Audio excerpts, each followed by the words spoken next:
کیا ہم اپنی طور پر اسلام میں کچھ داخل کر سکتے ہیں؟ کچھ لوگوں نے اس کے لیے دلیل بہت ڈھونڈ کے لے کے آئے ہیں۔ دلیل کیا ہے؟ جابر بن عبداللہ رضی اللہ عنہ کی روایت ہے، کہتے ہیں جاء ناس من الاعراب، کچھ لوگ دیہاتی آئے اللہ کے نبی صلی اللہ علیہ وسلم کے پاس، الی رسول اللہ صلی اللہ علیہ وسلم، علیہم الصوف، وہ اون کے کپڑے پہنے ہوئے تھے، وول جس کو ہم کہتے ہیں وولن، اون کے کپڑے پہنے ہوئے تھے، فرآ سوء حالہم قد اصابتہم حاجہ، اللہ کے نبی صلی اللہ علیہ وسلم نے ان کا برا حال دیکھا، غربت کا اور ان کی فاقہ اور ان کی پریشانی تنگ حالی کو دیکھا تو آپ کو برا لگا، فحث الناس علی الصدقۃ، آپ نے لوگوں کو ترغیب دی صدقہ کرو، آپ نے لوگوں کو انکریج کیا، موٹیویٹ کیا، ان کو ترغیب دی صدقے کی، فابطؤوا عنہ، لیکن آپ کی ترغیب کے باوجود بھی لوگ اسی طرح سے رکے رہے، کوئی ری ایکشن ہی نہیں پبلک میں، کوئی پبلک کی طرف سے کوئی صدقہ آ رہا ہی نہیں، حتی رؤی ذلک فی وجہہ، تو آپ نے جب دیکھا کوئی بھی نہیں اٹھ رہا ہے تو آپ کو برا لگا، اور آپ کو اتنا برا لگا کہ آپ کے چہرے پر اس کا اثر دکھائی دینے لگا، کہ آپ کو بہت خراب لگ رہا ہے کہ دیکھو کوئی بھی نہیں اٹھ رہا اور اتنے تکلیف میں لوگ ہیں، ان کو دینا چاہیے اور لوگوں کو احساس ہی نہیں ہو رہا ہے کچھ، تو آپ کے چہرے پر ناراضگی اور غم کے اثرات دکھائی دینے لگے ہیں۔ ثم ان رجلا من الانصار جاء بسرۃ من ورق، لوگ رکے رہے، پھر ایک صاحب اٹھے، انصاری صاحب، اور ان کے ہاتھ میں ایک تھیلی تھی، اس کے اندر اس تھیلی میں کیا تھے؟ چاندی کے سکے تھے، چاندی تھا اس میں، اس زمانے میں ویسی سکے چلتے تھے، دینار اور درہم چلتے تھے، تو ان کے پاس چاندی تھی، تو وہ آئے اور انہوں نے وہ پیش کیا صدقے میں۔ ثم جاء آخر، جب وہ آئے تو جیسے کہتے ہیں نا کہ ایک مطلب خاموشی ٹوٹی، بریکنگ دی آئس جس کو بولتے ہیں، کہ اب جو نہیں دینے کا سلسلہ تھا وہ ختم ہو گیا، اب دینے کا سلسلہ شروع ہو گیا۔ پہلا آدمی آیا، ڈالا اس نے جو بھی تھا اس نے ڈال دیا، اس کے بعد دوسرا آدمی آیا، ایک کے بعد ایک لگاتار لوگ آتے شروع ہوئے، ثم جاء آخر ثم تتابعوا، لگاتار لوگ آنے لگے، حتی عرف السرور فی وجہہ، یہاں تک کہ اللہ کے نبی صلی اللہ علیہ وسلم کے چہرے پر خوشی کا اثر دکھائی دینے، اب خوش ہو گئے، ہاں اب کام ہو گیا ہے، غریبوں کی مدد ہو رہی ہے۔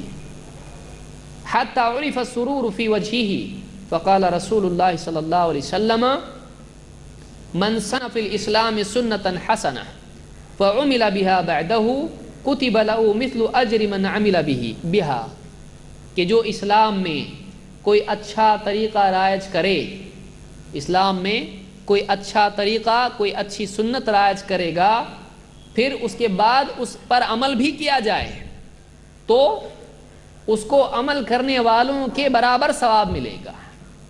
کسی نے کوئی اسلام میں اچھا طریقہ لایا، لوگوں نے اس پر عمل کیا، تو طریقہ لانے والے کے لیے کیا ہوگا؟ عمل کرنے والوں کا ثواب اس کو ملے گا۔ وَلَا يَنْقُصُ مِنْ أُجُورِهِمْ شَيْءٍ، اور عمل کرنے والوں کے اجر میں سے کوئی کمی نہیں کی جائے گی، ان کو ان کا اجر ملے گا، لیکن رستہ بتانے والے کو کیا ہوگا؟ اور ان کا بھی اجر ملے گا۔ وَمَنْ سَنَّ فِي الْإِسْلَامِ سُنَّةً سَيِّئَةً فَعُمِلَ بِهَا بَعْدَهُ، اور جو اسلام میں برا طریقہ رائج کرے اور لوگ بھی اس پر عمل کریں، کتب علیہ مثل وزر من عمل بها، عمل کرنے والوں کا گناہ بھی اس پر لکھا جائے گا۔ ولا ينقص من اوزارهم شيء، اور اس برے کام پر عمل کرنے والوں کے گناہ میں سے کوئی کمی نہیں کی جائے گی، ان کو گناہ تو ہے ہی ہے، اس کو زیادہ گناہ ملے گا، ان کا بھی گناہ اس کو ملے گا۔ اس کو امام مسلم نے کتاب العلم میں ذکر کیا ہے۔ کچھ لوگوں نے پوری حدیث کا سیاق، اس کا بیک گراؤنڈ، اس کا پس منظر، پرسپیکٹو غائب کر کے یہ الفاظ لے لیے، جو اسلام میں اچھا طریقہ لائے گا اس کو بھی ثواب، عمل کرنے والوں کا ثواب اس کو ملے گا۔ تو انہوں نے کہا دیکھو اسلام میں اچھا طریقہ لا سکتے ہیں، تو ہم جو کر رہے ہیں وہ کیا ہے؟ اچھا ہے، ہم نے کہا لائیں اسلام میں، ہم کو بھی اجر ملے گا اور نعرے لگانے والوں کا بھی ہم کو ملے گا۔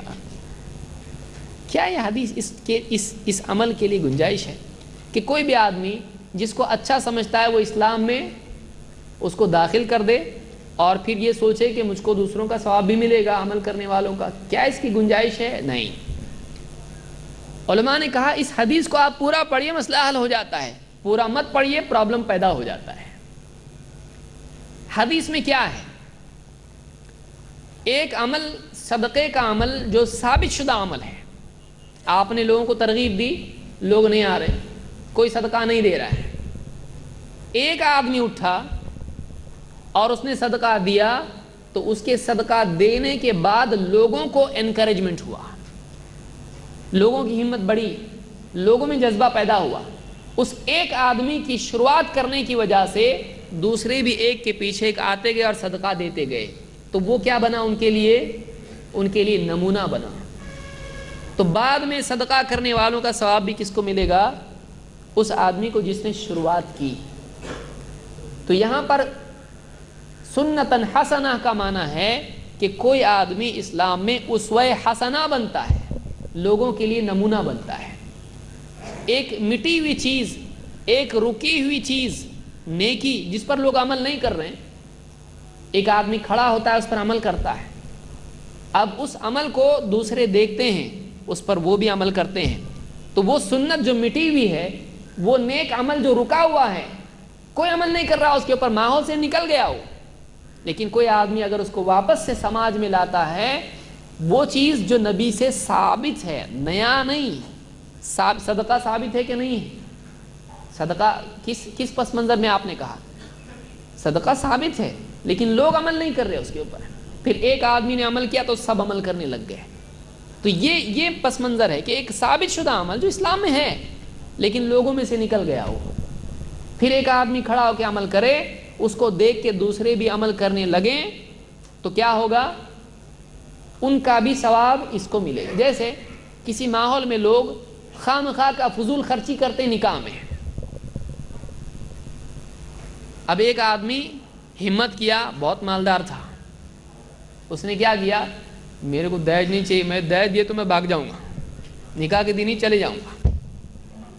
اب اس نے اس طرح سے کیا، اور اسراف نہیں کروں گا، اور 5 کلمے نہیں پڑھوں گا میں۔ ہمارے ماحول میں کچھ لوگ کیا کرتے ہیں، نکاح کے ٹائم پہ 5 کلمے پڑھاتے ہیں، یعنی پہلے مسلمان بناؤ پھر دولہا۔ یہ نکاح کے ٹائم پہ کلمے کہاں سے آئے؟ بولو، امام صاحب بھی پڑھاتے، عائشہ بولو اشہدو، پہلا کلمہ لا الہ، پورے 5 کلمے، پبلک بھی سوچتے تھے ہاں میرا بھی ایک دن تھا، میں بھی پڑھے ہوا ہوں۔ نکاح میں کلمے، اتنی ساری خرافات مسلمانوں میں، شروع میں کلمہ اور بعد میں قوالی اور گانے اور ناچ، ہے کہ نہیں؟ یہ بھی ہے۔ تو اس نے ہمت کی، دیکھا سب لوگ سماج میں نکاح میں فضول خرچی کرتے ہیں، میں نہیں کروں گا، اس نے سیدھا سادہ نکاح کیا۔ اس کو دیکھ کے دوسرے لوگ جو غریب تھے، یہ تو امیر تھا، استعداد تھی، پیسہ تھا، سب کچھ تھا اس کے پاس، ان لوگوں نے دیکھا نہیں اس نے سادہ نکاح کیا، میں بھی کروں گا۔ اس نے بھی اپنے گھر میں نوجوان نے بتایا میں بھی ایسا نہیں کروں گا، فضول خرچی نہیں کروں گا، میں سادہ نکاح کروں گا، سیدھا سادہ، کچھ لوں گا نہیں، کچھ دوں گا نہیں، ہاں مہر دوں گا خالی۔ اب ایک کے بعد ایک اس معاشرے میں سادہ نکاح کا ماحول بن گیا، تو اس کا ثواب کس کو ملے گا؟ جس نے ہمت کر کے پہلے سب سے پہل کی، وہ چیز ثابت تھی لیکن وہ چیز اس معاشرے سے نکل چکی تھی، اب پہلا عمل کرنے والا اس چیز کو اس معاشرے میں زندہ کرنے والا ہے، اس کو بھی ثواب ملے گا، اور اس کو دیکھ کے عمل کرنے والوں کو بھی ان کا ثواب ملے گا۔ آج کتنی بچیاں گھروں میں بیٹھی ہوئی ہیں، وجہ کیا ہے؟ وجہ یہی، بہت بڑی وجہ اس کی یہی ہے کہ اتنی بڑی بڑی ڈیمانڈ لوگوں کی ہوتی ہے کہ ایک باپ جس کو ایک کے بعد ایک بیٹیاں ہوئی، وہ کرے گا کیا؟ کیونکہ ایک نکاح ہی میں اس کی کمر ٹوٹ جاتی ہے، دوسری میں گردن کا نمبر ہوتا ہے، بتائیے کیسا معاملہ ہوگا؟ تو اس طرح سے کئی اور مثالیں بھی دی جا سکتی ہیں کہ ایک آدمی پہل کرے نیکی کی جو اسلام میں ہے، یہ نہیں کہ نیا کچھ اسلام میں لا کے داخل کرے۔ اس کی وضاحت ایک اور حدیث سے ہوتی ہے جو خود اللہ کے نبی صلی اللہ علیہ وسلم کی حدیث ہے، اور اس میں آپ کا قول بیان کیا گیا ہے۔ ابن ماجہ کی روایت ہے، اللہ کے رسول صلی اللہ علیہ وسلم فرماتے ہیں، من احیا سنتا من سنتی، جو میری سنتوں میں سے کوئی سنت زندہ کرے، معلوم ہوا سنت مٹ بھی جاتی ہے۔ تو اب دیکھیے اس حدیث کو اس حدیث کی روشنی میں سمجھنا ہے۔ کیا فرما رہے ہیں؟ من احیا سنتا من سنتی، جو میری سنتوں میں سے کسی سنت کو زندہ کرے، کوئی نئی سنت یا میری سنت، سمجھ میں آ رہا ہے یہاں کیا ہے؟ سنتن حسنہ۔ آپ یہاں کیا فرما رہے ہیں؟ میری سنتوں میں سے کسی سنت کو زندہ کرے جو نبی سے ثابت ہونا چاہیے۔ فعمل بها الناس، تو لوگوں نے بھی اس پر عمل کرنا شروع کیا۔ کان له مثل اجر من عمل بها، تو عمل کرنے والوں کی طرح اس کو ثواب ملے گا۔ لا ينقص من اجورهم شيئا، اور ان کے اجر میں سے کوئی کمی نہیں کی جائے گی۔ ومن ابتدع بدعتا فعمل بها، جو آدمی بدعت نکالے دین میں، دیکھیے اب اس کی ٹکر پر کیا آ رہا ہے؟ بدعت۔ کوئی آدمی بدعت نکال، یہاں یہ کہا گیا کیا اچھی بدعت بری بدعت نہیں، بدعت بدعت ہے۔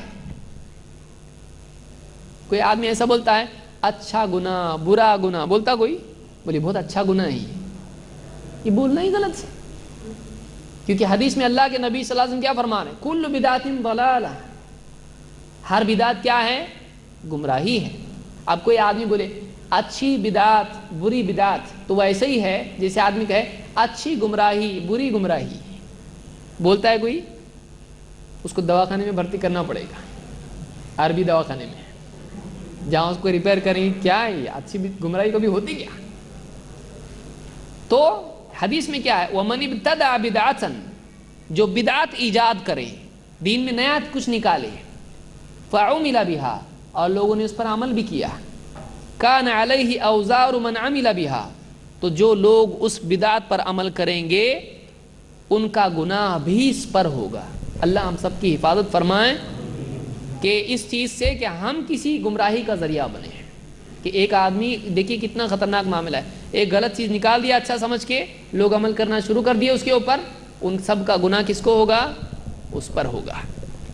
کان علیہ اوزار من عمل بہا لا ينقص من اوزار من عمل بها شيئا، اور جو لوگ اس پر عمل کریں گے ان کے بھی گناہ میں سے کوئی کمی نہیں ہوگی، یعنی گمراہ کرنے والے کو گمراہ ہونے والوں کا بھی گناہ ہوگا، لیکن یہ مطلب نہیں کہ ان کو گناہ نہیں ہوگا، ان کو تو ان کا گناہ ہوگا، ان کا گناہ اس کو بھی ملے گا، کیونکہ آنکھ بند کر کے وہ پیچھے چلتے رہے، ان کو چاہیے تھا کہ وہ تحقیق کرتے، تحقیق نہیں کی، آنکھ بند کر کے چلتے رہے اس کے پیچھے، وہ بھی گناہ گار ہوں گے۔ تو اس حدیث کو امام ابن ماجہ نے روایت کیا، اور یہ صحیح روایت ہے، یہ صحیح روایت ہے، طرق اور شواہد کی بنیاد پر یہ روایت صحیح ہے۔